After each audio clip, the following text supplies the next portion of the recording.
Esta es una historia de casi 4000 años de antigüedad.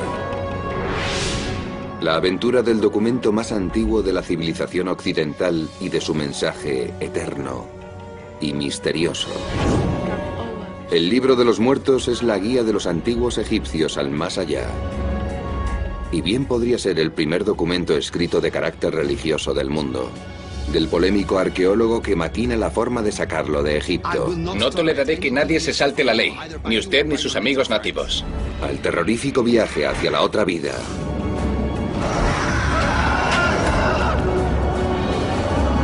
El libro egipcio de los muertos es una historia tan antigua como la civilización. Esta primera plasmación del concepto de juicio final podría contener las respuestas a preguntas que la humanidad lleva milenios enteros formulándose.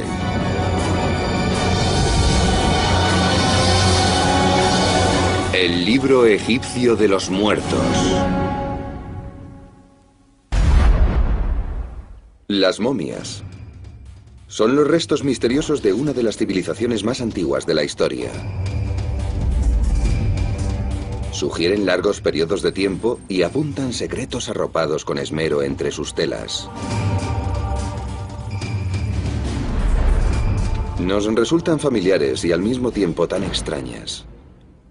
Un ominoso recordatorio de nuestra propia mortalidad. Pero también una alentadora promesa de inmortalidad. Las momias son solo el vestigio de un misterio mayor. Son la punta del iceberg. Los antiguos egipcios creían en la existencia de un complejo y complicado más allá.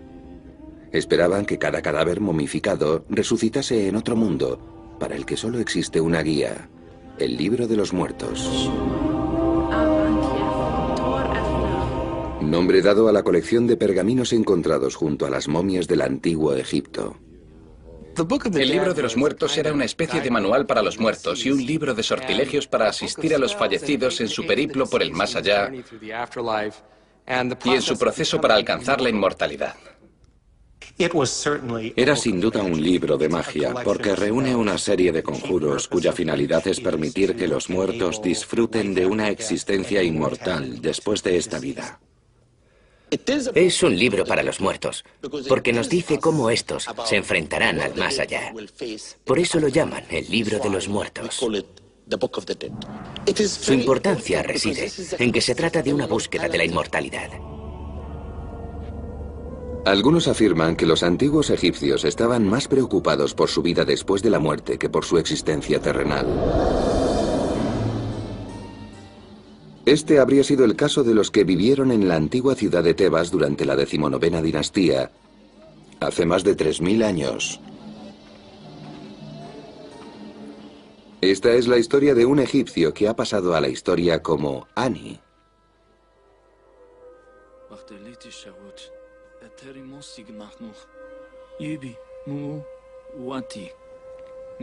Corazón mío, no me engañes en el otro mundo. Vámonos. Todavía quedan muchos años hasta que muramos.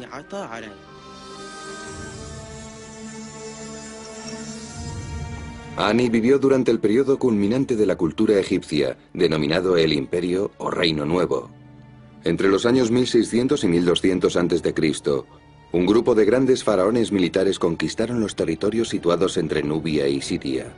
Reyes como Ramsés y Seti construyeron enormes palacios y suntuosos templos. Ani disfrutaba de una de las posiciones más altas en la jerarquía social del antiguo Egipto. Tal vez sea en esos intervalos de prosperidad relativa cuando las civilizaciones comenzaron a plantearse cuestiones filosóficas sobre la vida y también sobre el más allá. El padre de mi mujer acaba de morir. Lo enterraron como a un miserable. Ni siquiera fue momificado. Ni siquiera una tumba. Los documentos han dejado claro que estos asuntos tenían una gran importancia para Ani. La idea de morir sin haber llevado a cabo los preparativos apropiados para el otro mundo podría hacer peligrar la posibilidad de alcanzar el eterno paraíso. Es terrorífico. Tu miedo no te ayudará. Tienes que seguir con tu vida. La vida es corta, pero la eternidad no. La eternidad es muy larga.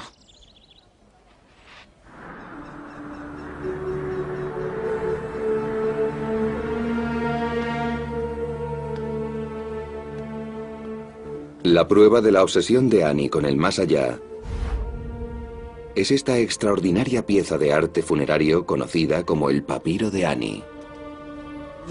Este rollo de pergamino es con justicia una de las copias más célebres del Libro de los Muertos debido a su gran altura artística. La caligrafía y especialmente las bellas viñetas son uno de los ejemplos más impresionantes del Libro de los Muertos que han sobrevivido a través de los tiempos. Los arqueólogos han recuperado más de 25.000 copias del Libro de los Muertos. Los más antiguos se remontan al año 1500 a.C. y los más recientes son del siglo IV de nuestra era.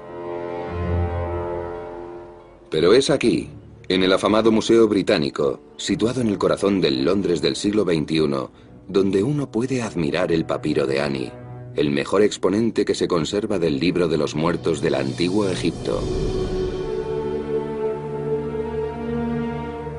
Pintado alrededor del año 1250 a.C., contiene 65 conjuros y sortilegios y más de 150 ilustraciones coloreadas. Esta exquisita obra es uno de los ejemplares más largos del libro. Si lo desenrollamos, tiene una longitud de 23,8 metros. Pero la forma en que el museo se hizo con esta obra maestra está llena de intriga y controversia.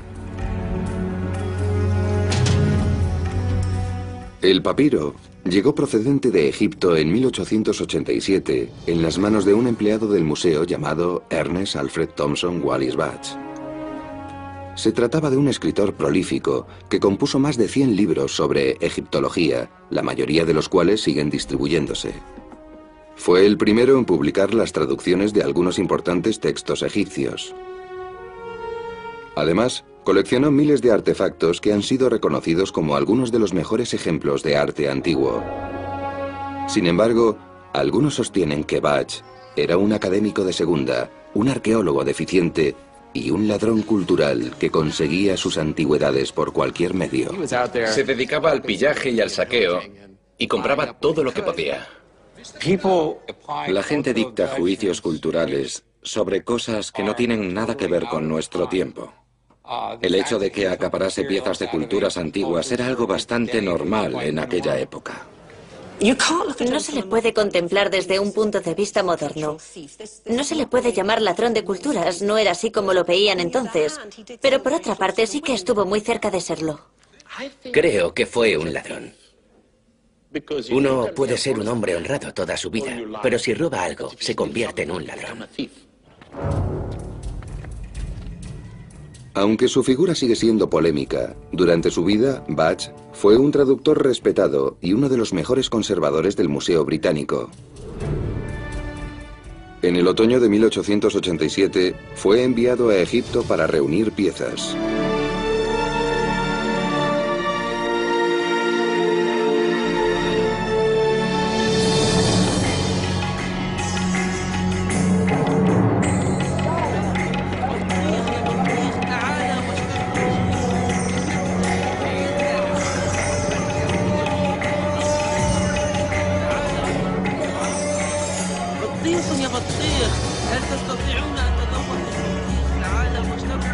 Su viaje a Egipto se produjo en el momento perfecto, pues poco después de su llegada comenzaron a extenderse las noticias sobre descubrimientos que él recogió en su autobiografía. En mis primeras horas en el Cairo, me enteré de que todo el mundo hablaba de unos descubrimientos realizados en Egipto superior. Circulaban unas historias extraordinarias, y aquellos rumores habían llegado a las grandes capitales europeas, de modo que había representantes de diversos museos del continente, cada uno haciendo lo que podía para hacerse con la parte del león. La primera parada de Budge fue el Museo Egipcio, donde se encontró con otros egiptólogos. Quedó consternado por el pobre estado de conservación de la colección del museo. Se supone que este escarabajo confería a su dueño la inmortalidad. Con suerte aquí durará 6 meses. Egipto no posee los medios de los grandes museos europeos, señor Batch. Pero al menos podrían limpiar el polvo. Lo mínimo que podrían hacer es proteger estos tesoros de la humedad. Esperemos que el nuevo director ayude a cambiar la situación. Sí, el famoso señor Grebot.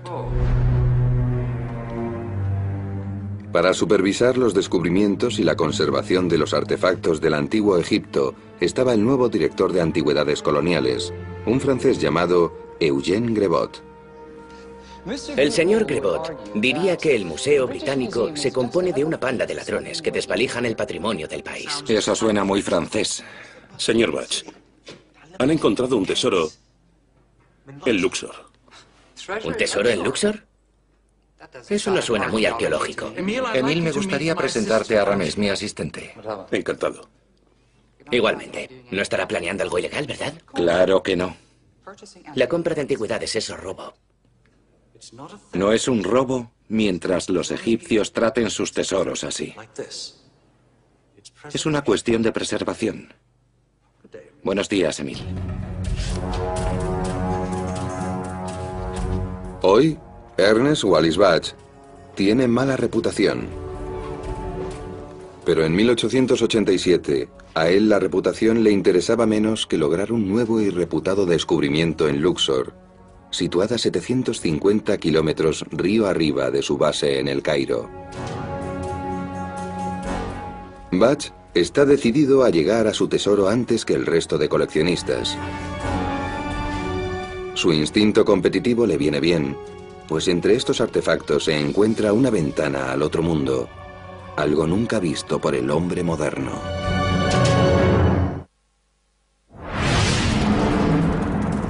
El descubrimiento del papiro de Ani es una de las mejores historias de la egiptología.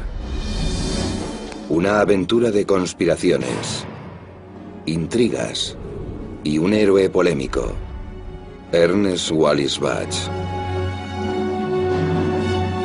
En 1887, Batch está en Egipto para reunir piezas y llevarlas al Museo Británico. Un nativo me ha informado de que se han realizado algunos descubrimientos muy importantes en Tebas. Me ha contado que han encontrado una tumba en la ribera occidental del Nilo, la mejor nunca vista, y que en ella hay varios rollos de papiro. Me urge a llegar sin demora y tomar posesión de todas esas cosas antes de que las autoridades se las apropien y encarcelen a sus propietarios. Los últimos años del siglo XIX fueron un periodo muy dinámico para la egiptología. Por una parte tenemos el nacimiento de la arqueología moderna, pero al mismo tiempo subsistía la antigua tradición del pillaje, la excavación para buscar y vender antigüedades. Batch casi nunca excavó tumbas para conseguir objetos. Prefería comprárselos a los traficantes. Este próspero mercado negro facilitó la creación de la extraordinaria colección del Museo Británico, pero también contribuyó a la destrucción de algunos tesoros arqueológicos de Egipto. El mercado negro de antigüedades era muy malo. Fue la violación de Egipto. Nosotros lo llamamos la violación del Nilo, porque lo violaron. Sacaron el patrimonio del país, que ahora se encuentra esparcido por todas partes. El ayudante de Batch lo llevó hasta un traficante del mercado negro de antigüedades, quien le entregó un intrigante objeto encontrado en Luxor. Él protege a los débiles de los fuertes y oye el llanto del que está preso de los grilletes. En 1887, Batch es uno de los pocos occidentales capaces de descifrar jeroglíficos. Es auténtico, ¿verdad? Sí, yo diría que es muy auténtico. Es una descripción de Ra, dios del sol. Es de la 18ª dinastía. Me atrevería a afirmar que proviene de una copia del Libro de los Muertos, lo que yo llamo la Biblia de los egipcios. Es el texto escrito religioso más antiguo del mundo. Seguro que no más que la Biblia. Claro que sí.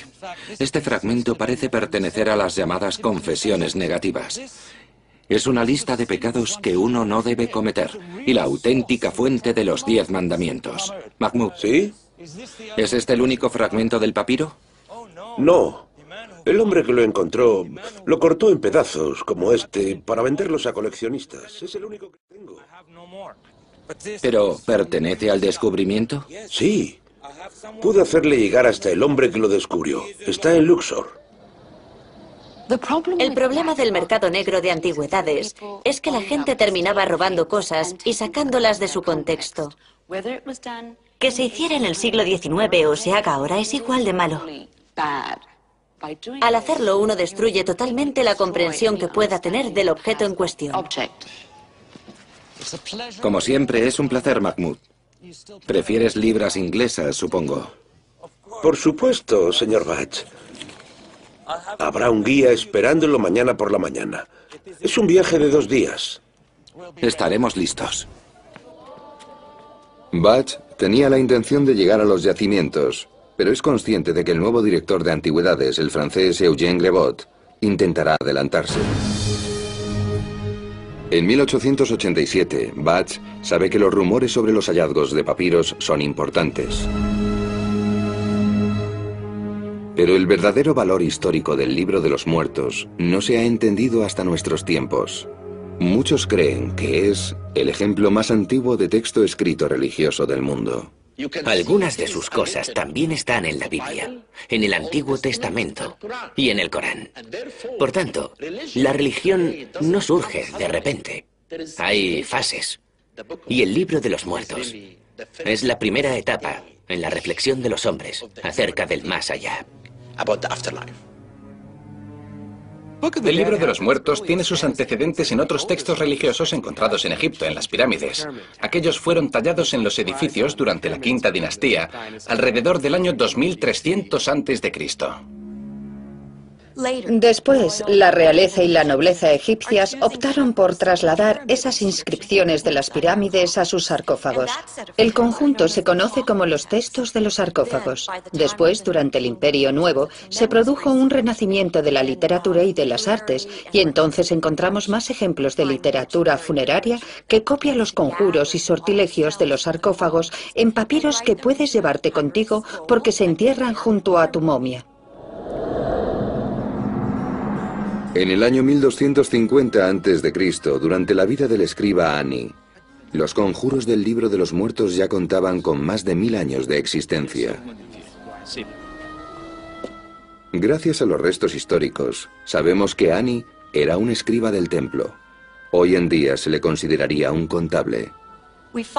Nos enteramos de que había sido escriba real, encargado de llevar la cuenta de las ofrendas hechas a los dioses. Los templos eran instituciones religiosas, pero también económicas. Ani era el encargado de las ofrendas, pero también de los graneros del templo. La posición de Ani como escriba nos dice que era parte del grupo mejor formado dentro de la élite egipcia. Pero es evidente que a Ani le preocupaba mucho su situación en la otra vida. La eternidad solo quedaba garantizada por la posesión de un ejemplar del Libro de los Muertos. Seguramente el Libro de los Muertos fue creado en una institución denominada la Casa de la Vida. Era un lugar vinculado a los templos en el que se promovía el estudio de la religión. Allí se diseñaban los rituales, se originaban mitos, o al menos se desarrollaban, y también se creaban los textos funerarios. Ani habría conocido a algún sacerdote de los templos mientras buscaba el Libro de los Muertos. Había 2 formas de conseguir el libro. Una era encargarlo, y por consiguiente tenía que pagar un precio muy alto para obtener un ejemplar diseñado especialmente para su propietario. Pero también sabemos que muchos libros se hicieron sin indicar a quién pertenecían. El nombre del propietario, que se reitera a lo largo de cualquier ejemplar, se dejaba en blanco, de forma que cuando alguien llegaba y decía que quería uno, simplemente escribían su nombre y el objeto ya estaba listo para ser colocado en su tumba.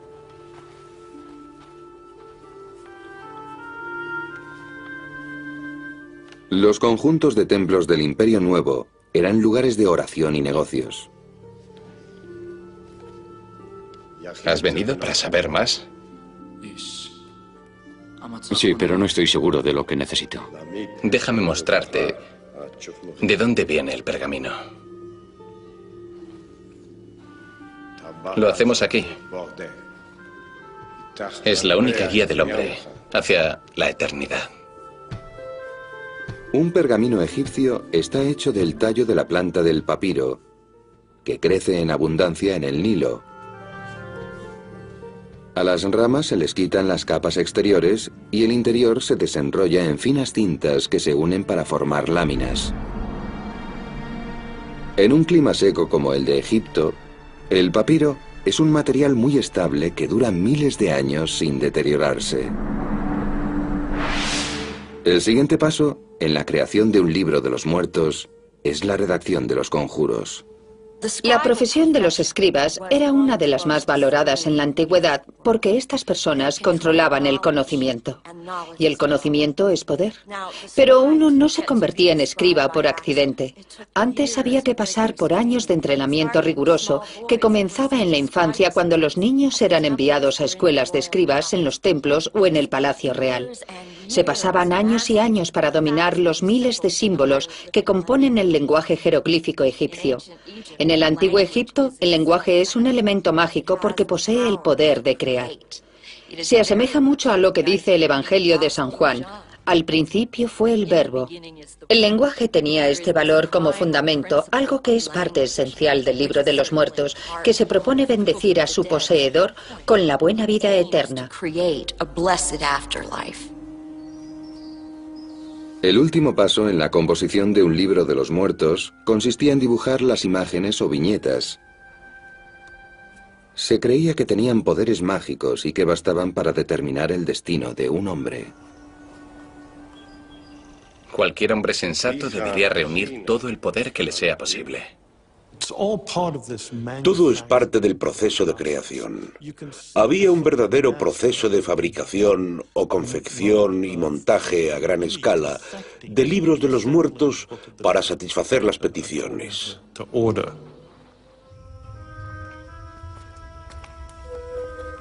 La adquisición de un libro de los muertos debió de haber afectado a toda la familia de Annie. Era bastante caro. Su precio equivaldría a la mitad de la remuneración anual de una persona del rango de Annie.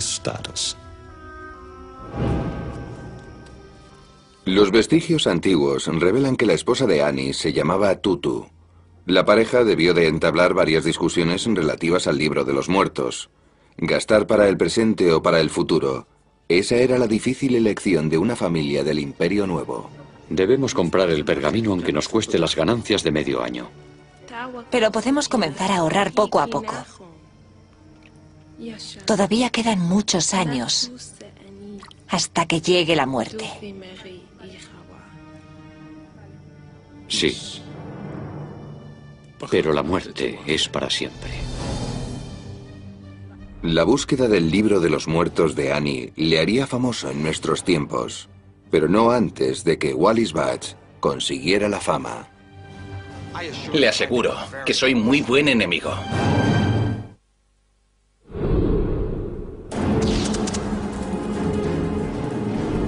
Se dice que la cultura del antiguo Egipto fue una cultura de la muerte. Queda muy poco de la vida cotidiana de aquella civilización, pero sabemos mucho de ella gracias a lo pródigos que eran con sus tumbas, sus tesoros, sus pergaminos y sus cuerpos momificados. Hoy en día la religión de los faraones es analizada con la tecnología del siglo XXI. En un estudio sin precedentes, los egiptólogos están aplicando tecnología médica de última generación a momias de 3000 años de antigüedad. La tecnología digital permite que los egiptólogos desenvuelvan de forma virtual a las momias sin dañar estos preciados tesoros. Mirad, el cuerpo está envuelto. Sí, ya veo. Y hasta tiene... Bajo la tela se halla un amuleto de 2000 años que protege al fallecido de los peligros del más allá. Cuando envolvían el cuerpo, colocaban amuletos protectores por todo el cuerpo, tanto en la parte frontal como en la dorsal, para que pudiera alcanzar el más allá. Lo bonito es que algunos de estos amuletos están relacionados con algunas cosas que figuran en el libro de los muertos.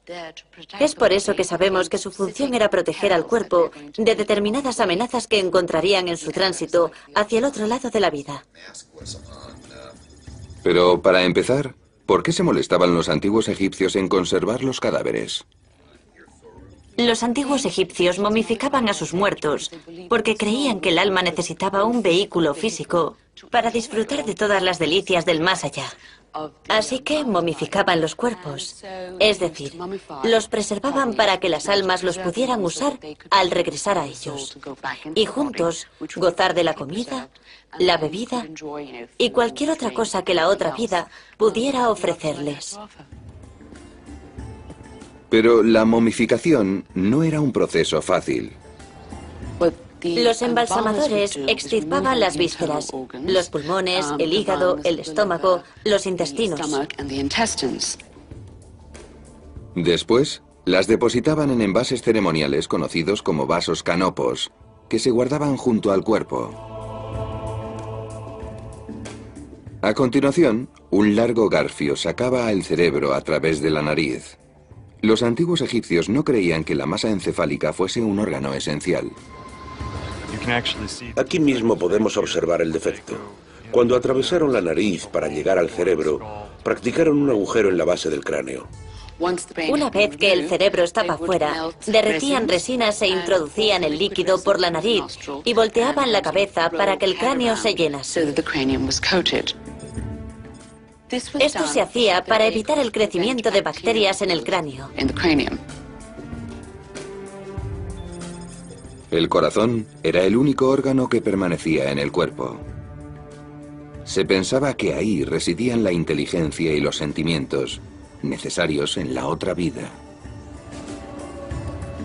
También lavaban el cuerpo usando natrón, que es una mezcla de sal y bicarbonato. Tras 40 días, untaban el cuerpo disecado con aceite y fragancias y por último lo envolvían en medio de grandes ceremonias rituales. Con esto concluía la momificación y entonces el cuerpo podía ser enterrado. Pero la momificación solo era el comienzo de un largo periplo. Un viaje para el alma del fallecido hacia una vida más allá de la tumba, cuya única guía era el libro de los muertos.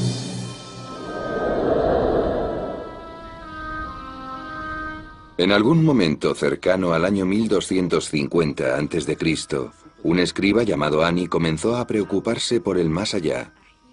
Cree que el libro de los muertos le proporcionará tranquilidad. Cuando mueres y alcanzas el más allá, el viaje, la transición, son muy peligrosos para el espíritu del muerto antes de renacer para siempre. Tienen que pasar una serie de pruebas, y el libro de los muertos contiene las respuestas y las medidas de protección para afrontar los riesgos del viaje. Es la búsqueda de la inmortalidad. Si no conoce el libro de los muertos, el fallecido nunca alcanzará la otra vida. Precisamente lo más importante para los antiguos egipcios. El libro de los muertos era un objeto costoso y la decisión de adquirirlo conllevaba un proceso difícil y complicado. Había 186 conjuros y el tipo de pergamino se basaba en las necesidades y presupuesto del comprador. Aquí lo tienes. Los sacerdotes de los templos ayudaban a las personas a elegir los conjuros que necesitarían en el más allá. Todos nos enfrentaremos al cruel escarabajo, que nos come como si fuésemos estiércol. Todos tendremos que enfrentarnos a él, al monstruo devorador, que quiere comerse nuestros espíritus.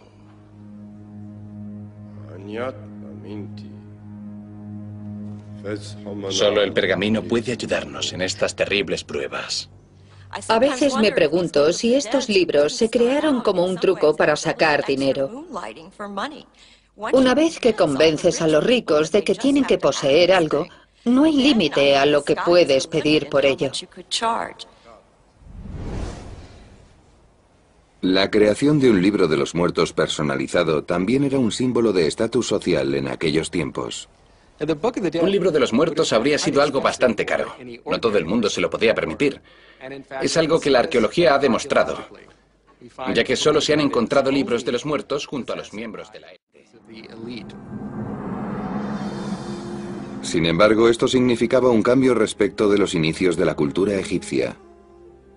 Antes, la momificación y la vida después de la muerte entre los dioses había sido algo reservado para el faraón. Pero en la época de Ani, el siglo XIII a.C., la clase media e incluso los pobres anhelaban obtener esa vida y estaban dispuestos a pagar por ella. Es una prueba de la democratización del más allá, puesto que al principio estos textos solo eran para el rey. Después, durante el Imperio Medio, se hacen accesibles para la alta nobleza. Y de pronto, en el Imperio Nuevo, un grupo social mucho mayor es capaz de acceder a ellos. En el Imperio Nuevo, el libro de los muertos era para todo el mundo. Lo hemos encontrado en tumbas anónimas, en las más nobles y en las de artesanos. Los efectos de la generalización de la creencia en la vida después de la muerte se extendieron más allá de la clase media de Egipto. Algunos creen que el libro de los muertos influyó en los textos judíos y cristianos. El concepto de cielo del primer cristianismo le debe mucho al antiguo Egipto. Esto tiene sentido porque muchos de los primeros padres de la Iglesia eran egipcios. Por lo tanto, cuando redactaron sus textos sobre la naturaleza y la sustancia de la otra vida, los antiguos egipcios llenaron los huecos porque en la Biblia no se habla de esas cosas. El concepto de la vida en el más allá con tus seres queridos en un lugar agradable donde uno puede hacer lo que quiera es el mismo tanto en el cristianismo como en la antigua religión egipcia. Incluso hay un fragmento del Nuevo Testamento cuyas imágenes deben mucho al libro egipcio de los muertos. Cuando estudiamos el Nuevo Testamento, queda muy claro que la principal competidora de la religión de Jesús era la de Isis y Osiris y su santo niño, Horus. Muchas de las primeras representaciones de la Virgen María con el niño Jesús en su regazo están basadas en las estatuas de Osiris sosteniendo al faraón, quien simboliza a su hijo. Una de las primeras personas que se percató de la conexión entre el libro de los muertos y la Biblia fue precisamente Wallis Budge.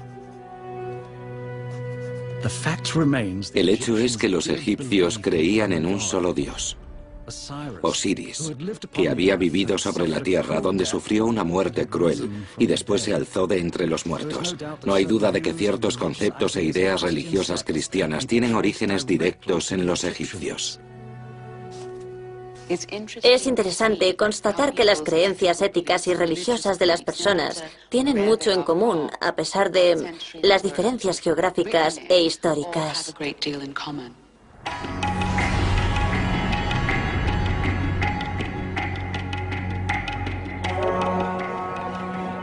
Cuando Ernest Wallis Budge llega a Egipto en 1887, el país está controlado por una coalición europea. Tras la revuelta musulmana de 1882, Gran Bretaña y Francia comparten el control del Canal de Suez, una vía vital. Esta coalición gobernaría la política y la economía de Egipto durante décadas. Sin embargo, no es una alianza fácil y hombres como Budge no la facilitan. Budge ha oído rumores sobre un gran descubrimiento en Luxor, pero sus planes para encontrarlo le colocan en una posición contraria a la nueva política del director de antigüedades coloniales, el francés Eugène Grevot. Señor Budge. ¿Sí? Venga conmigo. ¿Por qué? ¿De qué se trata? El señor Grevot desea verlo. ¿En serio? ¿De veras? Ramés, nos vemos mañana a las 9 de la mañana delante del hotel. Monsieur Grebot ha publicado un libro muy bueno sobre la religión egipcia, pero ni su naturaleza, ni su formación, ni su personalidad son las adecuadas para el puesto que ocupa. Siéntese y espere aquí. ¿Aquí? Y todos los que se toman el bienestar de Egipto en serio lamentaron su nombramiento.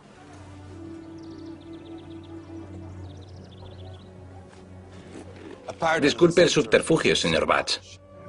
Pensé que para el director del Museo Egipcio, ser visto en público con un hombre de su reputación no sería precisamente una imagen favorecedora. Monsieur Grebot, supongo. Mi reputación y la de mi museo se encuentran entre mis mayores honores. ¿Tomará el té conmigo? Me temo que deberá regresar al Museo Británico con las manos vacías. Como conservador de las antigüedades de Egipto, debo informarle de que tengo la intención de evitar el saqueo de los tesoros de la nación. Señor mío, el objetivo del Museo Británico es precisamente la conservación del patrimonio mundial. Mi antecesor me contó que en su último viaje usted sacó del país más de 1.400 piezas antiguas de forma ilegal. Su predecesor había enviado una cantidad similar al Museo del Louvre. Señor Batch, sacar antigüedades del país es ilegal y tengo la intención de hacer cumplir la ley de forma estricta. Cualquier sospechoso de tráfico ilegal de antigüedades será sometido a una dolorosa investigación que no excluye necesariamente la tortura. Amenazar a los hombres y mujeres que viven aquí no es el mejor modo de ganarse su confianza. No necesito su confianza, sino su obediencia. Todas las antigüedades pertenecen al Estado y a sus museos. Pero esa gente lleva generaciones viviendo de las antigüedades. En vez de enfrentarse, debería aliarse con ellos, y así lo conducirán a mayores descubrimientos. La ley es muy clara. Todos los objetos antiguos, descubiertos o no, están dentro de mi jurisdicción. No toleraré ninguna desviación de la norma, ni suya, ni de sus amigos nativos. Bueno. Siento que nuestras opiniones no sean coincidentes. No se oponga a mí, señor Batch. Le aseguro que soy muy buen enemigo.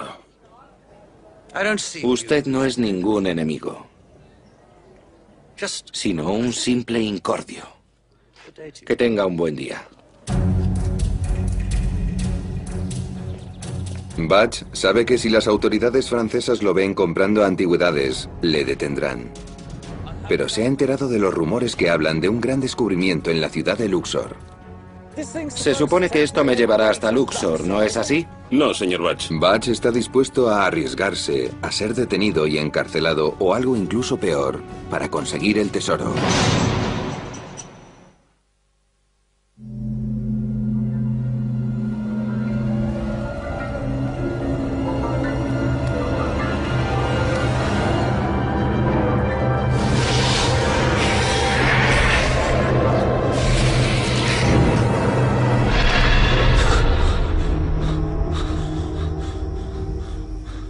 Annie, ¿qué te pasa? No quiero morir. Quiero vivir eternamente. Quiero ser inmortal. Si un egipcio quería garantizarse la vida eterna, solo había una forma de hacerlo: el libro de los muertos. Debo conseguir el pergamino. Quiero comprarlo. ¿Lo vas a comprar ahora? Me las arreglaré. Bien hecho. El libro de los muertos era distinto para cada comprador. El libro de los muertos contiene un máximo de 189 capítulos, pero casi nunca los hemos encontrado todos reunidos. Los escribas basaban su teología en las preferencias de sus clientes y tenían mucha manga ancha a la hora de componer el libro. Un conjuro es una fórmula mágica cuyo objetivo es ayudar al fallecido a lograr la vida eterna o la inmortalidad tras la muerte. Los conjuros del libro trataban, por ejemplo, de la protección contra los demonios que podrían atacar al muerto. Incluso hay uno para evitar que el fallecido perezca una segunda vez. Los egipcios se enfrentaban a duras tareas físicas en el más allá debido a su obligación de arar y cultivar los campos de los dioses. Me sorprende que estés dispuesto a trabajar tanto. En realidad no lo estoy. Entiendo. Entonces necesitarás a los Shabti. Son esclavos mágicos para la otra vida. En el capítulo 6, los muertos pueden realizar labores manuales, si así se lo piden por medio de clones que el propio fallecido puede crear para que hagan el trabajo sucio por él. Así que todo el mundo tiene que llevarse consigo el capítulo 6. De no ser así, la gente terminaría en el otro mundo sin ayuda doméstica. Los egipcios incluso los robaban de las tumbas, y algunos de ellos estaban muy bien anotados, eran valiosísimos. Ahora bien, cómo un muerto podía haber escrito eso es algo que no se sabe.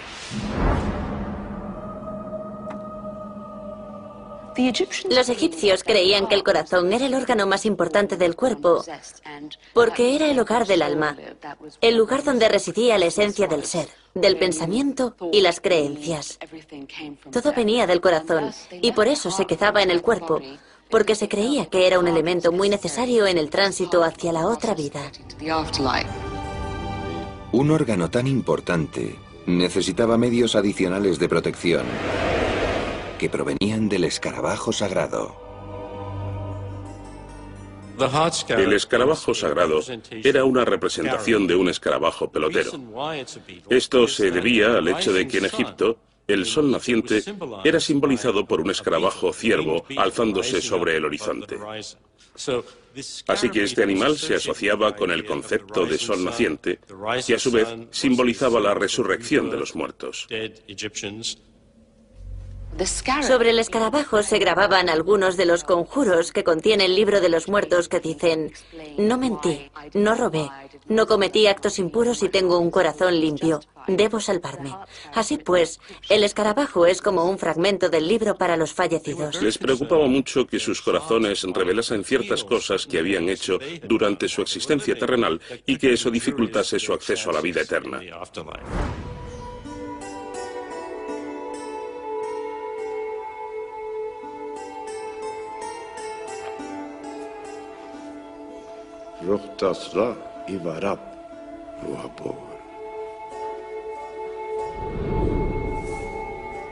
Tan importantes como los textos del libro son sus exuberantes ilustraciones. Las ilustraciones del libro de los muertos sirven para reforzar los conjuros y los sortilegios.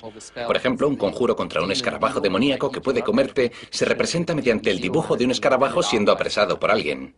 Esta imagen es un recurso mágico para poner en práctica el conjuro y proteger al fallecido de ese bicho que iba a comérselo. La realización del papiro de Ani duró meses, incluso años.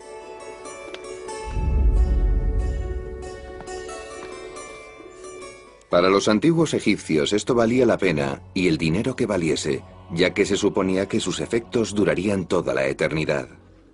Es fácil imaginar el regocijo de Ani cuando terminaron su libro.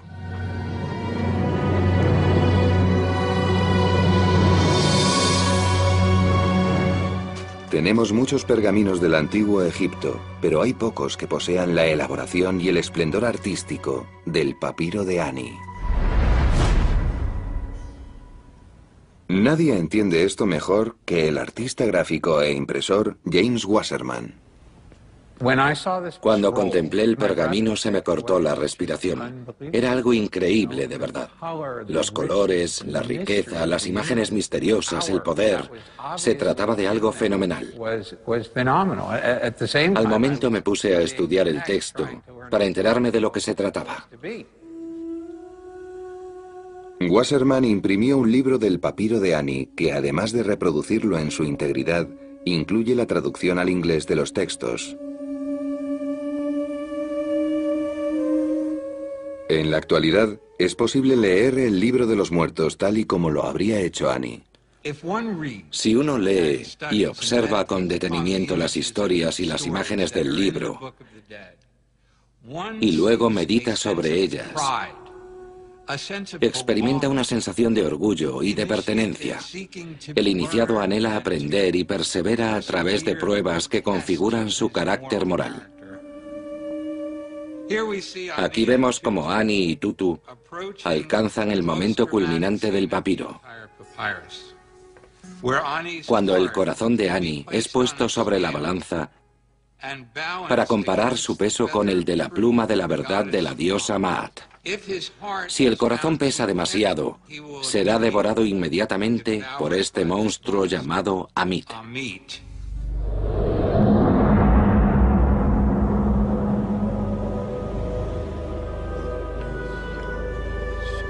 Para los antiguos egipcios, la muerte era el primer paso hacia la salvación. Cuando la esposa de Ani murió, no hacía falta que colocasen un pergamino en su tumba, aunque el libro también habría servido para guiarla, puesto que un solo ejemplar bastaba para unir a una pareja en los juncales del paraíso. No estés triste, padre. Ella se preparó bien para la muerte. Tenía un buen corazón y no se lleva consigo nada de lo que arrepentirse. Pronto alcanzará el campo de juncos. Disfrutará del paraíso por toda la eternidad.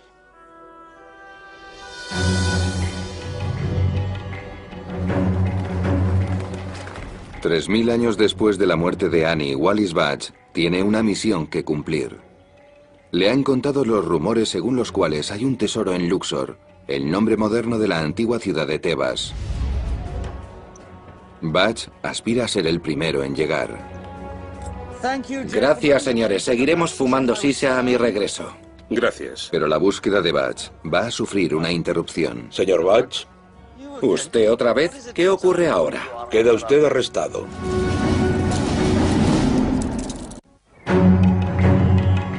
En 1887, el egiptólogo Wallis Budge parte del Cairo hacia Luxor en pos de un tesoro de objetos antiguos. Pero su búsqueda es interrumpida. ¿Usted otra vez? ¿Qué ocurre ahora? Queda usted arrestado. Por orden de Eugène Grebot, el nuevo y celoso guardián de las antigüedades egipcias, quien a su vez se encuentra camino de Luxor. ¡Deprisa! La barcaza de Monsieur Grebot se está hundiendo. ¿Qué? Está atrapada en el río. Quédese aquí hasta que vuelva. Ramés se ha enterado de que esa misma mañana Grebot había salido de la ciudad con rumbo a Luxor. Le ha dicho al capitán de la barcaza de Grebot que si ralentiza la travesía, Budge le dará 50 libras esterlinas. Por supuesto. Muy buen trabajo, Ramés. Ese es mi chico. Budge tiene reputación de estafador. Hoy en día los académicos siguen debatiendo sus dudosos métodos de recogida de datos. El problema de Budge es que no era arqueólogo. Tomaba atajos y se saltaba las reglas en un tiempo en el que uno podía comprar cualquier cosa que quisiera. También se piensa que en cuanto a sus métodos de recogida de restos, tal vez no fuera precisamente ético. Tengo la impresión de que debido a sus tejemanejes, Budge se parecía mucho más a Indiana Jones que a los académicos tradicionales, aquellos que se sentaban a estudiar en algún despacho del Museo Británico. Otros piensan que el estilo de Budge era el necesario para aquellos tiempos. Si piensas en el número de antigüedades perdidas, destruidas y robadas, solo puedes estar agradecido a Budge, alguien que era un poco sinvergüenza, por tener la valentía de sobornar a los funcionarios y adoptar esos pequeños y extraños subterfugios para preservar los objetos. Usó su influencia y sus conocimientos, sus contactos y su amistad con los egiptólogos extranjeros que había en Egipto en aquellos momentos para robar muchas antigüedades, sacarlas del país y colocarlas en el Museo Británico. Una injusticia.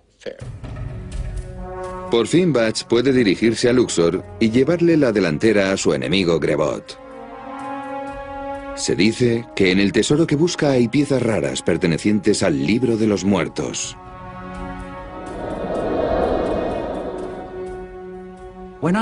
Cuando llegué a Luxor vi que los traficantes habían reunido muchos objetos de valor de las tumbas situadas en la parte oeste de Tebas. Antigüedades. ¿Antiguas? Sí. Los lugareños despreciaban el intento del Estado de apropiarse de todas las antigüedades de Egipto. Las había por doquier. ¿Cuánto? 10 libras. Es demasiado. 5 libras. Aunque no sobraba el dinero. Gracias. De nada. Gracias. De nada.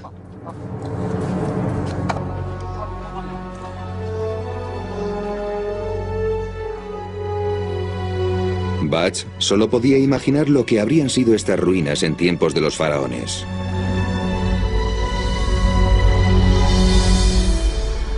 Unos 3000 años antes, cuando Luxor era conocida como Tebas, un escriba llamado Ani había encargado su propio libro de los muertos por el precio de medio año de su salario.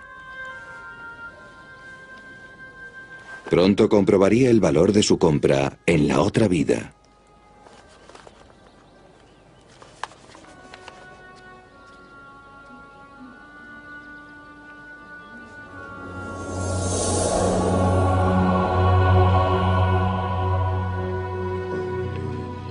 No hay forma de saber cómo murió Ani, pero sí tenemos una idea precisa de su entierro.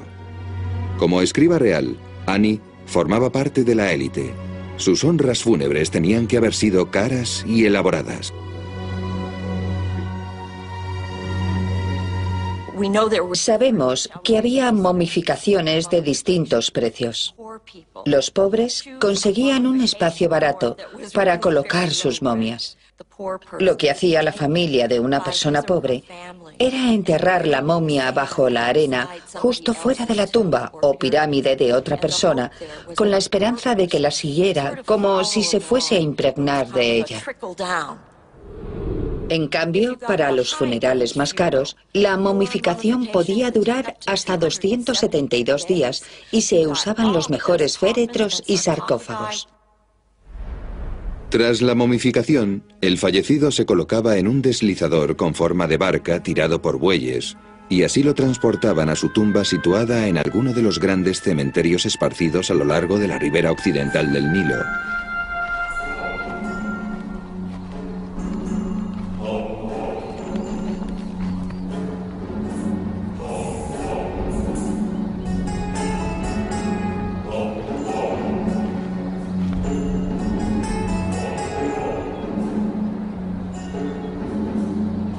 Las ilustraciones de funerales egipcios retratan no solo a los familiares del muerto, sino también músicos, bailarines, sacerdotes y plañideras.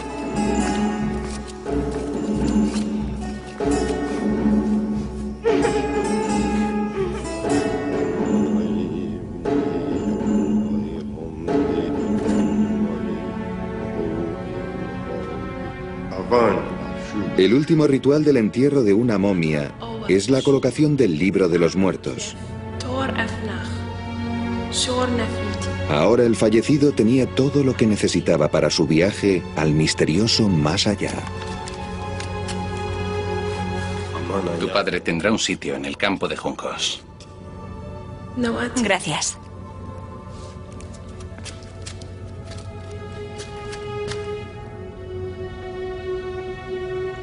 Adiós, padre. Volveremos a vernos cuando estemos bajo el mismo sol.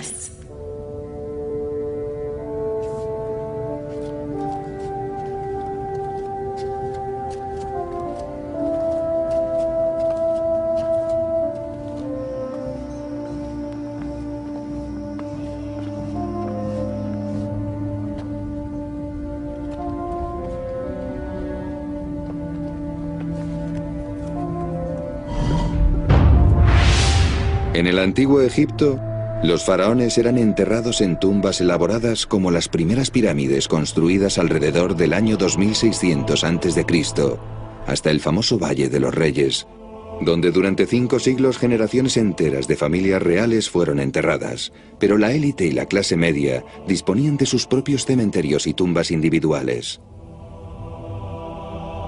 Estos enterramientos y sus ricas colecciones de joyas y demás objetos de valor sufrieron las incursiones de los saqueadores de tumbas durante cientos de años. Cuando Ernest Wallis Bach llega a Luxor, el robo de tumbas es una antigua profesión que pasa de padres a hijos.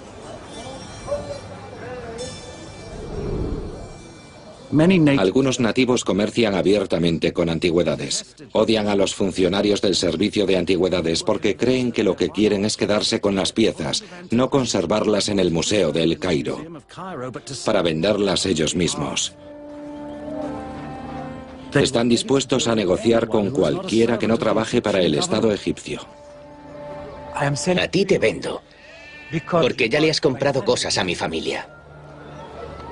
Pero no debes traer a ningún francés.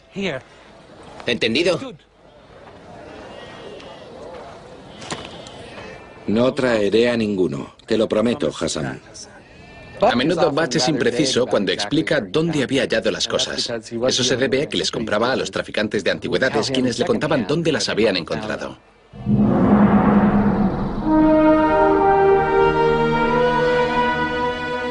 Con casi toda seguridad, llevaron a Bach a Kerna, un pueblo en la margen izquierda del Nilo muy próximo al Valle de los Reyes.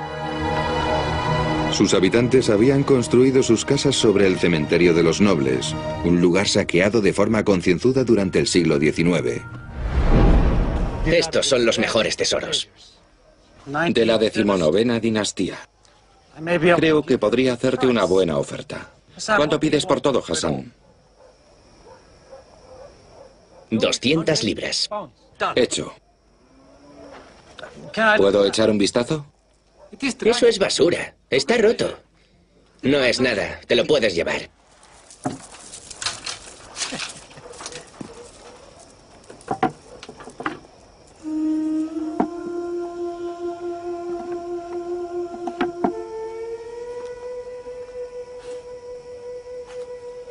Dios mío. El sello está intacto. Señores, creo que estamos ante un documento que no ha sido tocado durante 30 siglos o más.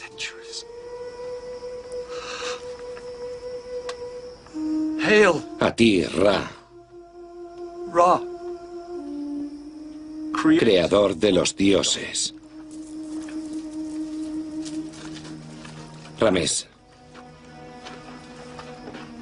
esto que vemos es un ejemplar intacto e inmaculado del Libro de los Muertos, hecho para Ani, escriba del faraón.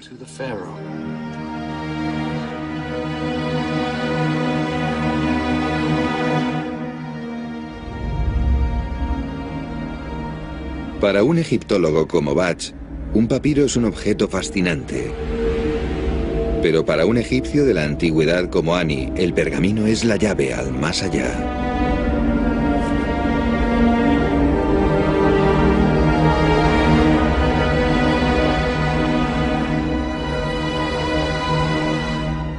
Los egipcios creían que el más allá era un lugar peligroso. Seguramente esto simbolizaba la crisis de la muerte. Para los egipcios que amaban la vida, la muerte era una fractura en el tejido social. Para los egipcios de la antigüedad, la muerte es el inicio de un viaje plagado de peligros.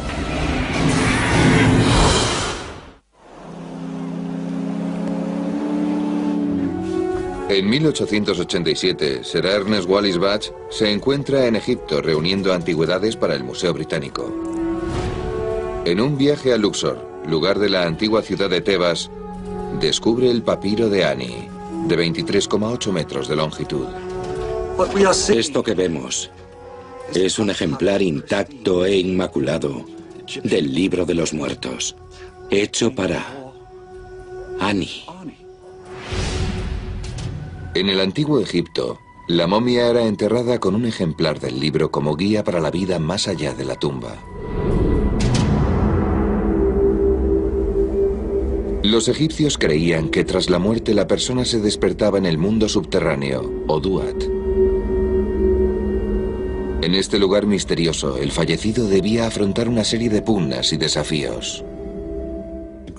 El mayor de todos era derrotar a las fuerzas demoníacas que habitaban el mundo subterráneo y que amenazaban a sus dioses tanto como los propios muertos.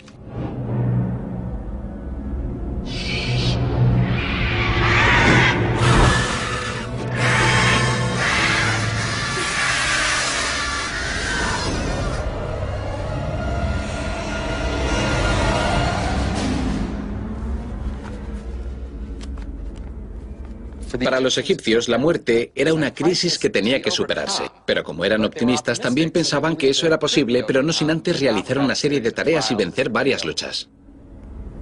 Parte del libro de los muertos describe un mundo peligroso, donde los muertos son amenazados por seres terroríficos. Cuando los jeroglíficos de un libro mágico como el de los muertos se usaban, se convertían en herramientas mágicas activas. Podríamos compararlo con un videojuego en el que uno pasa por diferentes episodios. Tienes que abatir enemigos o superar obstáculos difíciles. De hecho, algunos jeroglíficos se dañaban porque tenían un aspecto amenazador y podían escapar al control de quien los usaba. Por ejemplo, uno de los más comunes es una víbora cornuda, una de las serpientes más mortíferas del mundo. Se usa en muchos conjuros, pero la imagen está cortada por la mitad para evitar que la serpiente salte desde la pared y ataque al propietario del libro. Si el jeroglífico no se dañaba, podría cobrar vida y atacar. Para su protección, Annie contaba con los conjuros del libro de los muertos.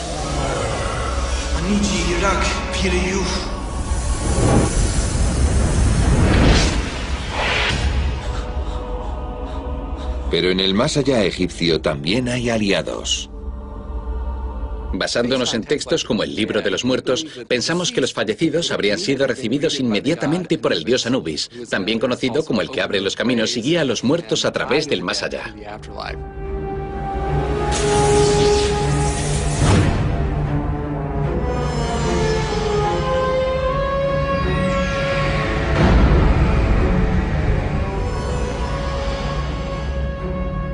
Anubis es un dios muy importante en el mundo subterráneo y también en relación a la momificación y el enterramiento ritual de los muertos.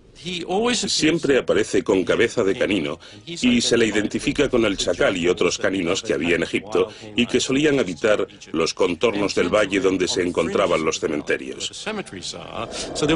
Había una relación íntima entre los perros salvajes y el mundo de los muertos. Anubis es tanto guardián como guía de los muertos. Su trabajo consiste en garantizar que llegues sano y salvo al lugar del juicio y a todos los lugares que necesites alcanzar.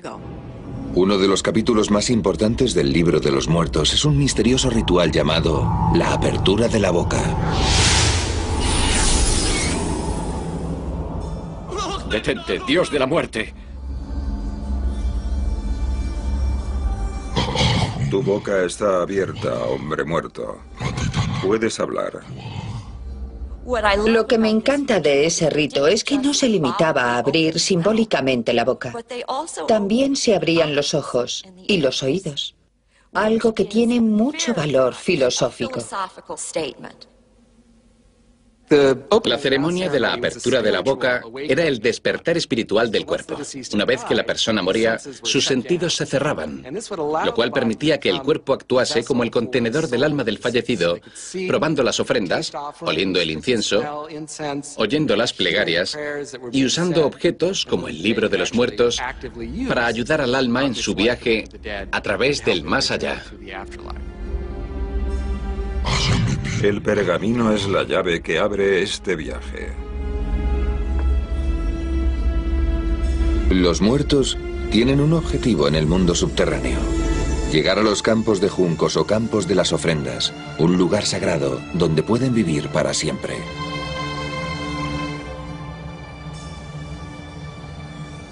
Pero el camino hasta el campo de las ofrendas es largo y arduo y está sembrado de peligros. Cualquiera de ellos puede poner en peligro sus posibilidades de llegar al paraíso.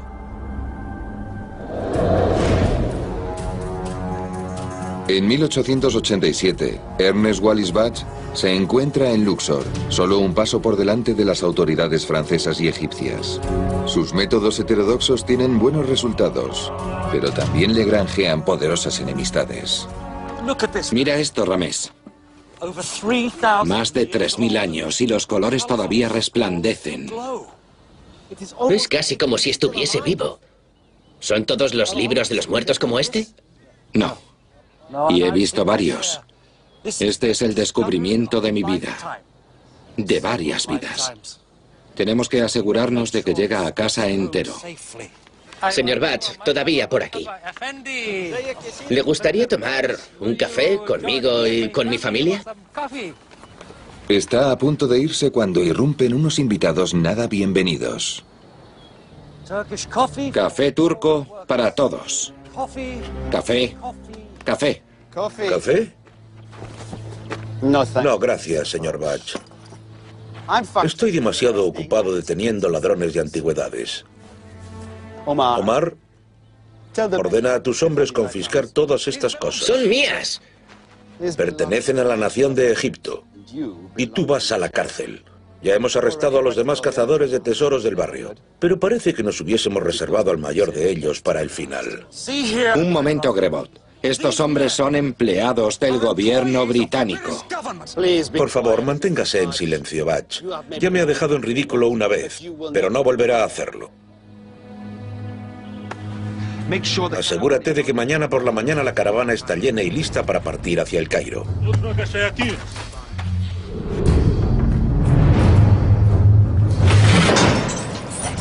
Con el papiro en poder de las autoridades, Batch sabe que podría perderse, o incluso algo peor. Acabar robado y cortado en pedazos que se venderán como recuerdos en el mercado negro. Los mismos métodos que Batch respalda podrían llevar a la destrucción de su mayor descubrimiento.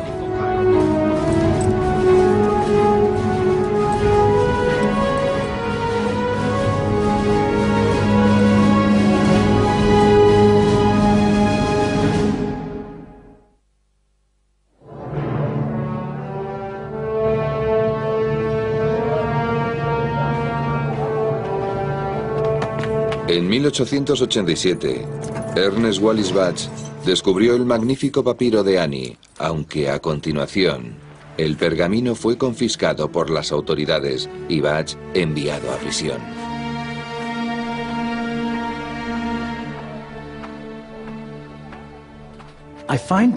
Me encuentro en graves aprietos.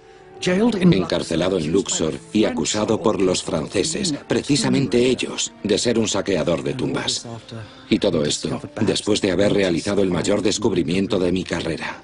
Un antiguo pergamino funerario perteneciente a un escriba llamado Ani, lleno de colores y de imágenes fantásticas de miles de años de antigüedad. Creo que se trata del primer documento escrito que refleja las creencias espirituales del hombre. Un descubrimiento muy importante. Necesito tiempo para estudiarlo y así entender su significado. Pero por desgracia, es probable que no pueda volver a tenerlo en mis manos.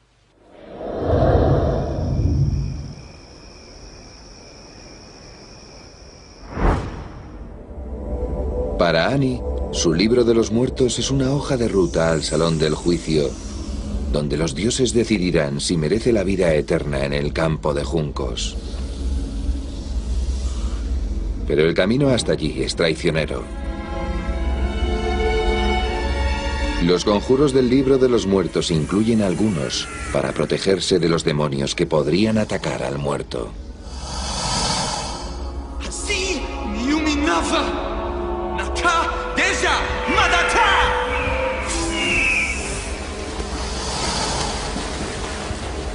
Uno de ellos protege de un escarabajo gigante llamado Asaru, que se podría comer al fallecido. El mundo subterráneo es un lugar extraño.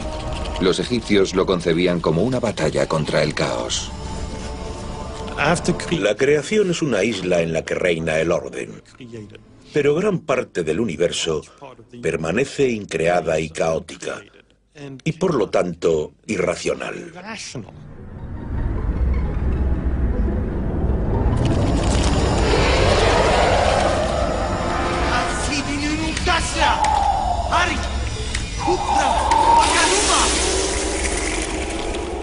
Igualmente, gran parte del libro de los muertos trata de este tipo de magia irracional, de la lucha contra fuerzas irracionales por medios irracionales.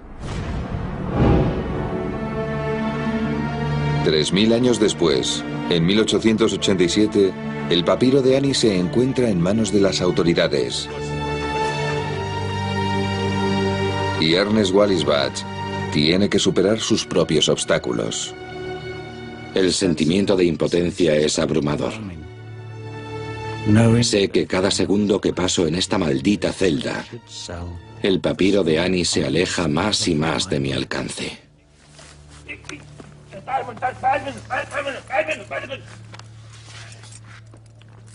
Bach el inglés. Hassam el ladrón. Podéis iros.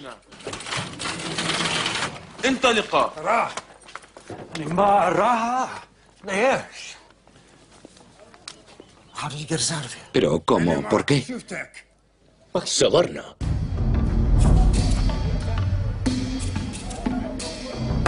La experiencia ha enseñado a Bach que el pergamino podría estar en peligro, incluso por los mismos guardias. Saben que si cortan el pergamino en 20 partes podrán sacar más dinero. Grebot no se dará cuenta de que falta hasta que hayan vendido todos los fragmentos.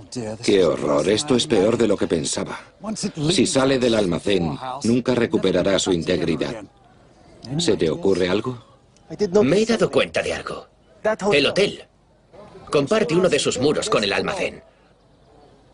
Wallis Budge siempre tuvo una fama contradictoria. Era famoso por las cosas que era capaz de hacer con tal de conseguir objetos para el Museo Británico. En su autobiografía, Bach cuenta cómo diseñó su plan. Entre las viviendas selladas y vigiladas hay una pequeña que descansa sobre el muro del jardín del antiguo hotel de Luxor. Esa casa me causaba mucha preocupación, porque allí se encontraba el papiro de Annie. Mi única esperanza era hablar con el gerente del hotel. Los tesoros de Egipto están a punto de ser destruidos, o al menos embarcados rumbo a Francia. Y todo debido a un desafortunado malentendido con el señor Grebot. Sin embargo, el tesoro se puede salvar. De hecho, algún pequeño tesoro podría escapar a través de los muros de su hotel. Y para conseguirlo, solo habría que hacer algunos arreglos. ¿Qué tipo de arreglos?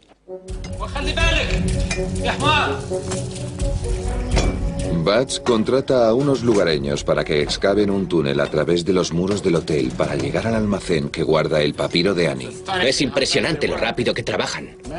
Hombres como estos llevan siglos excavando en busca de tumbas bajo sus casas. Un hotel de 50 años no es nada para ellos. Pero solo una noche antes de que las autoridades se lleven el pergamino, ¿será el atrevido plan de Bach suficiente para recuperarlo? ¿O por el contrario el descubrimiento de su vida se perderá para siempre?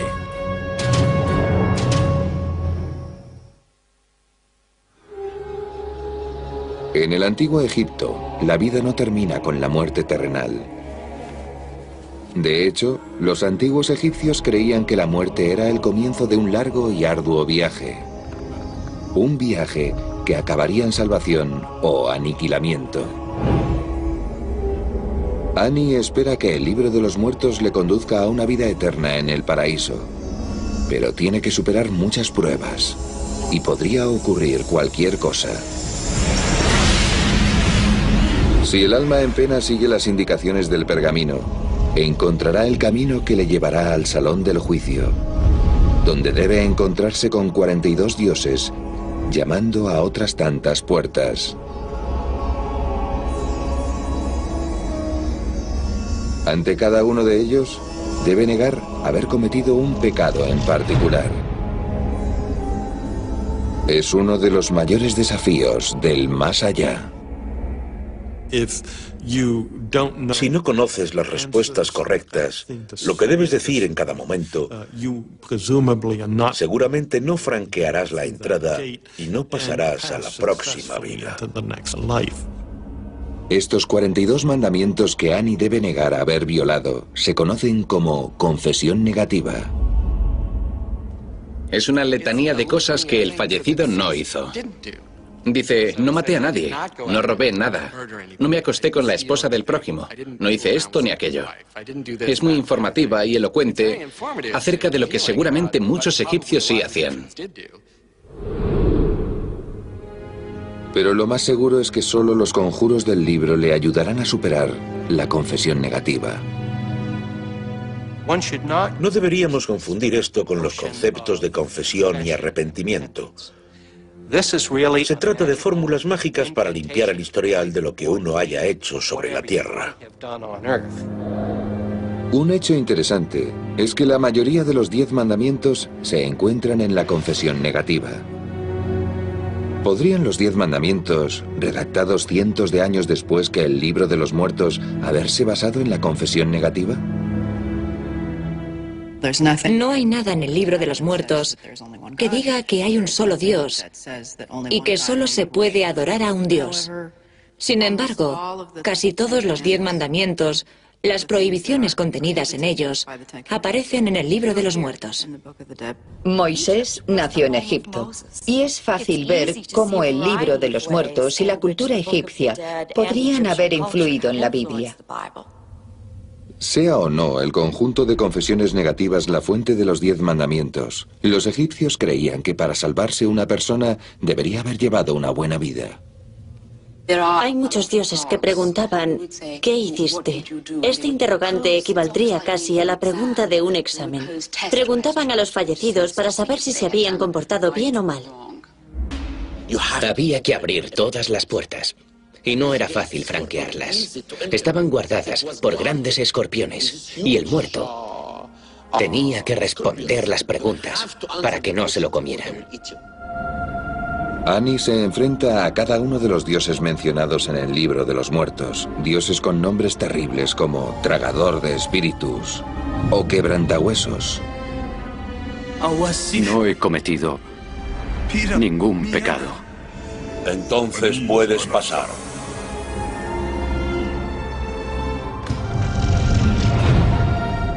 Con cada respuesta correcta contenida en el libro de los muertos, Ani avanza a través de las puertas.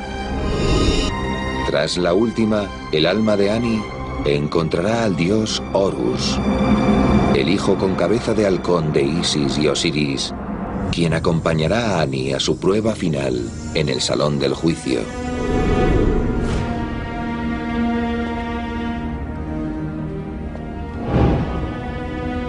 Es el momento decisivo en el libro de los muertos, denominado el pesado del corazón, o juicio de Osiris. Los egipcios de la antigüedad se imaginaban que en el más allá les aguardaban muchos desafíos. Uno de los más importantes era afrontar con éxito el juicio ante el tribunal de Osiris, es decir, que uno fuese proclamado merecedor de convertirse en uno de los muertos sagrados. Alto ahí, hombre muerto. Espera tu turno para someterte a la balanza de los corazones. El corazón del muerto es la sede de su inteligencia, de sus emociones y de su mente. En el corazón se halla la esencia. Es donde se encuentran los actos buenos y malos. El fallecido debe entregar su amuleto del escarabajo a Anubis para que lo ponga sobre un platillo de la balanza y compare su peso con el de una sola pluma de la diosa Marat. Marat es una diosa que personifica la verdad, la justicia, el orden y el equilibrio.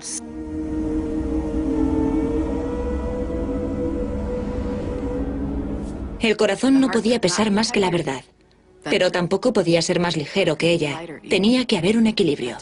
Es interesante comprobar que esas mismas frases siguen existiendo en nuestra forma de hablar actual y que todavía se oye hablar de corazones ligeros y pesados. Ningún muerto quería que su salvación dependiera únicamente de la pureza de su corazón. Así que el libro de los muertos y sus conjuros mágicos podían compensar las faltas y hacer que uno entrase aunque fuera por los pelos. Pero existe una posibilidad de que esto falle. Si no usas las fórmulas mágicas del libro de los muertos de forma adecuada, te arrojarán al monstruo Amit, la devoradora de almas, la devoradora de los muertos. El trabajo de este monstruo, que es una combinación de cocodrilo, león, hipopótamo y otras criaturas feroces, es devorar al instante a cualquier muerto que hubiese sido declarado culpable en el salón del juicio. Si Amit se come tu corazón, dejas de existir. Para los egipcios de la antigüedad, eso era lo que más miedo les daba. No era el castigo, sino dejar de existir. El escarabajo de piedra, que representa el corazón del muerto, va a someterse a su última prueba, la prueba de la eternidad, o el olvido.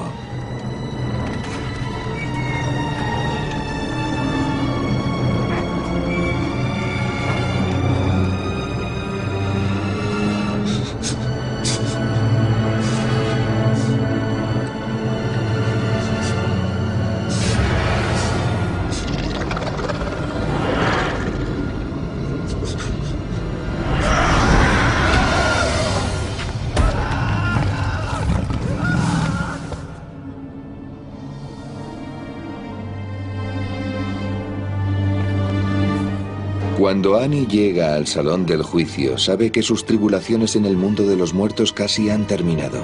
Solo le queda una prueba, la que decidirá su suerte hasta la eternidad.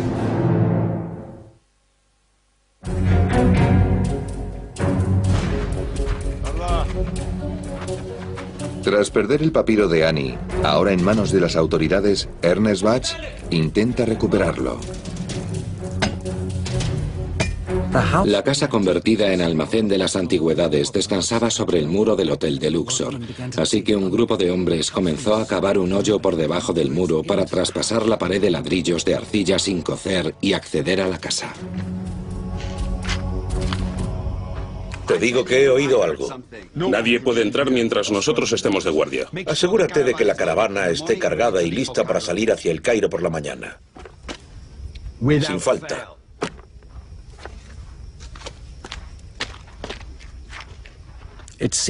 Confiarlo todo al silencio me pareció poco razonable. Así que nos las arreglamos para ofrecer a la policía y a los soldados una comida, pues todos tenían hambre y sed. Señores, me temo que me han ordenado regresar a Inglaterra. Muchos te echarán de menos, y tus regalos también. Bach era un coleccionista muy extraño. Tenía una parte buena y otra mala. La buena es su obra. La mala, lo que le robó a Egipto. Señores, me gustaría invitarles a una pequeña cena como muestra de mi amistad y gratitud. Ramés.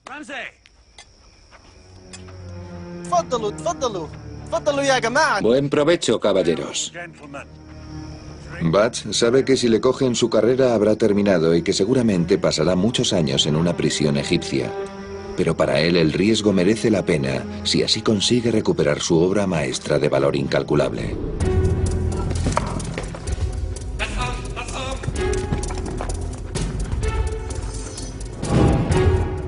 Mientras comían felices, todos mis hombres entraron en la casa y sacaron pieza a pieza y caja por caja todo lo que tenía menos valor comercial.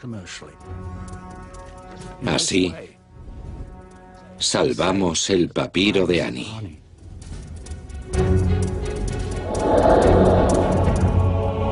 $3000 años antes, el libro de los muertos había sido también de valor incalculable para Annie.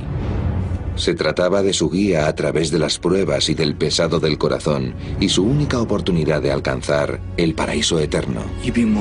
Corazón mío, no me decepciones ante este tribunal. No me abandones y no mientas sobre mí en presencia de los dioses.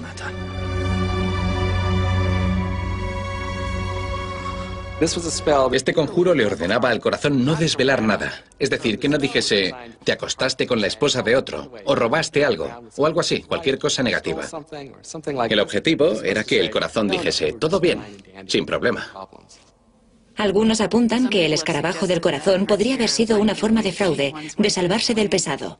Pero yo creo que es algo más. Es la idea de que para salvarse, una persona tiene que estar en un estado de calma emocional.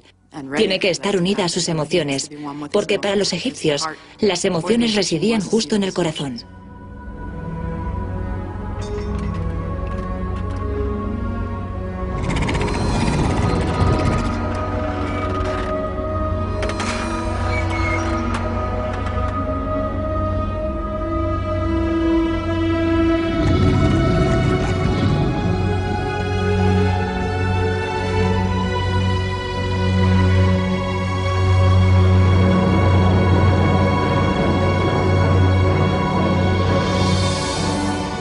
El papiro de Annie ayuda a su propietario a superar el juicio de Osiris en el gran salón.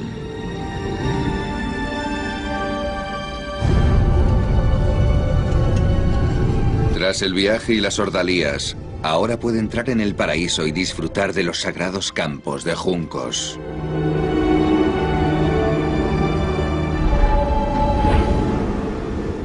En 1887, Ernest Wallis Bach está a punto de enfrentarse a la última fase de su propio viaje peligroso. ¡Guardia! ¡Abre esa puerta! ¿Pero qué veo? A un lado. Registren la caravana.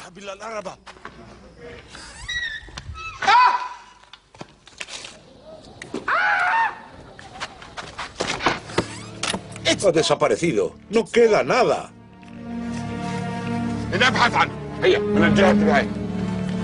Aquella mañana, Bach y sus tesoros se encuentran a bordo de una barcaza rumbo a El Cairo y después a Londres.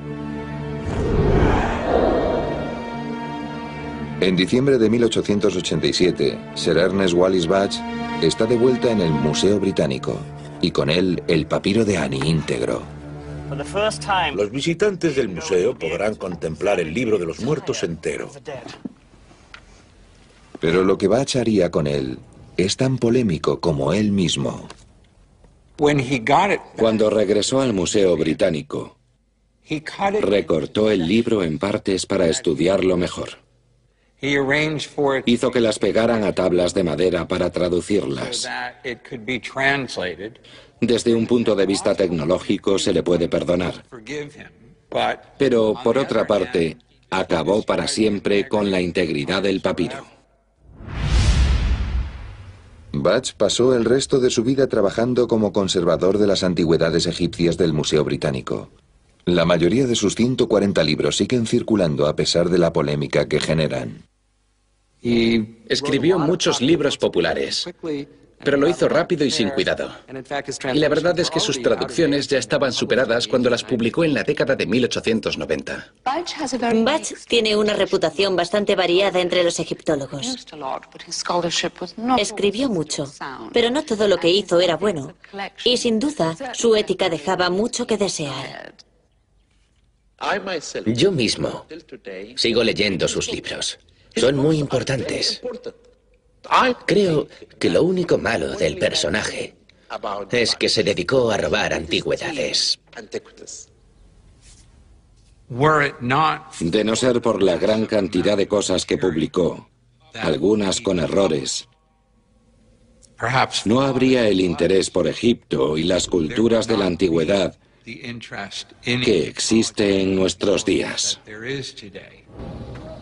Hizo más para dar a conocer el libro de los muertos y la noción egipcia de más allá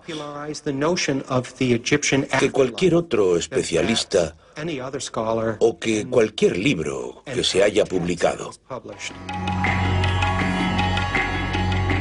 Fuese un estudioso, un aventurero o incluso un ladrón, está claro que el papiro de Annie es la mayor aportación de Bach a la egiptología. Nunca más descubriría algo así, y nadie más hallaría un pergamino tan completo y tan artístico como el libro de los muertos de Annie. Me pregunto lo que el joven de esta imagen pensaría de todos nosotros. No sé. Sospecho que no le importaría. Annie deseaba la inmortalidad. Y con su papiro en el museo, su nombre será leído y recordado por millones de personas. Supongo que tiene razón. Esté donde esté, espero que Annie nos bendiga.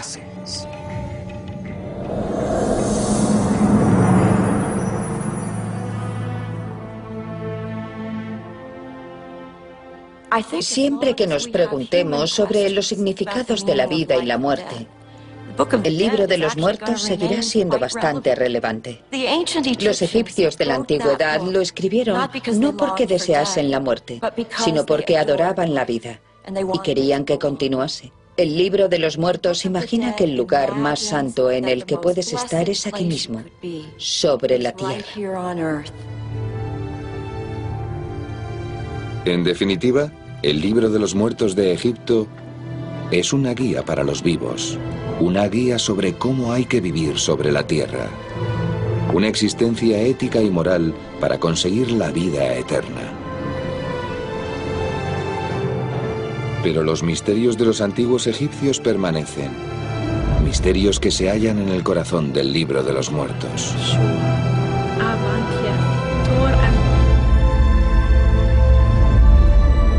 Estas incógnitas sobre la vida, la muerte y el más allá son eternas y solo pueden ser entendidas por la fe, la esperanza la imaginación y el corazón.